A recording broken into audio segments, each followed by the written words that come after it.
Currently, I'm in the training accreditation working group for the IR and INR training pathways, and I'm also the co-chair, the INR co-chair for that group, and I'm also a director of training at Monash Health.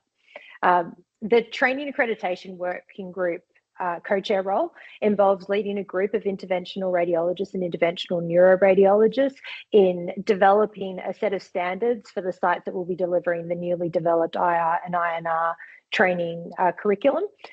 This role has given me the opportunity to work with the college to prepare discussion points and documents for the group to work on, and also to consolidate the feedback received in our meetings to further develop those standards for the implementation of the training program.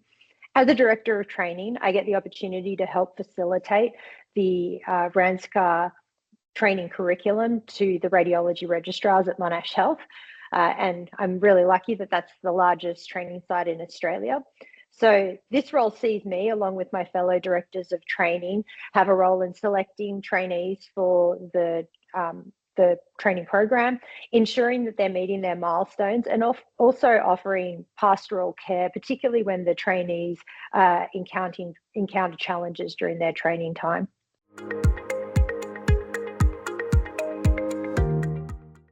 So both my roles are centered around education and development of trainees, and this is something that I've always been really passionate about.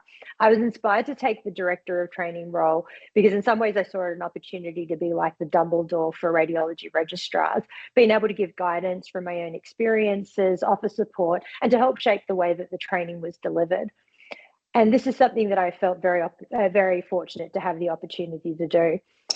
I was inspired to take on the role in the training accreditation working group and the co-chair role within it because I see it as a unique opportunity to be part of helping implement a structured and comprehensive training curriculum for IR and INR. And while radiologists have had a long history of performing image-guided procedures, the evolution of our role from proceduralists to clinicians has become increasingly relevant as the range of conditions that we treat has expanded, and as our involvement in the patient journey has gone from one of a one-off meeting at the time of a procedure to a comprehensive therapeutic relationship that extends from consultation to diagnosis to treatment and to follow-up. I see being part of the working groups as an opportunity to help ensure that the IR and INR fellowship training in Australia and New Zealand prepares our trainees to be respected clinicians with the skill set to manage patients. And I see this as key to the ongoing growth of our specialty and for RANZCR.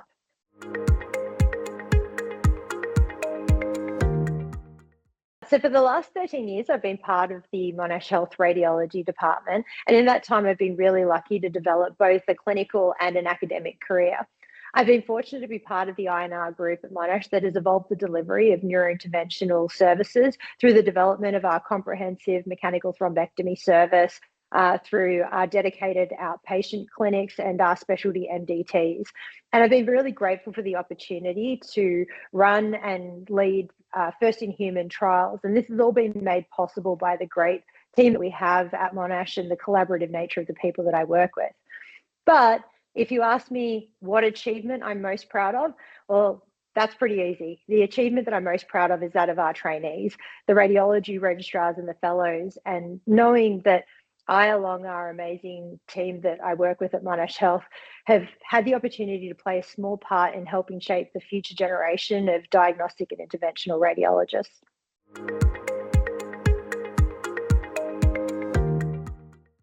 So the thing that I'm looking forward to most at the ASM is the patient lecture that's happening in the INR session on CSF pathology. The reason that I'm most looking forward to this is that hearing from a patient is a great reminder of the reason of why we do anything of what we do. As radiologists, we don't always get to see the impact that our work has on patients, and it can sometimes be hard to recognize how significant a difference we make on a person's life as a specialty. As we enter an exciting time in our evolution as a specialty, where we're looking to expand our training programs to encompass comprehensive patient care. I can't emphasize enough how special it is to have the opportunity to hear from a patient whose life was changed by their management, delivered through a radiology-based clinical and diagnostic service.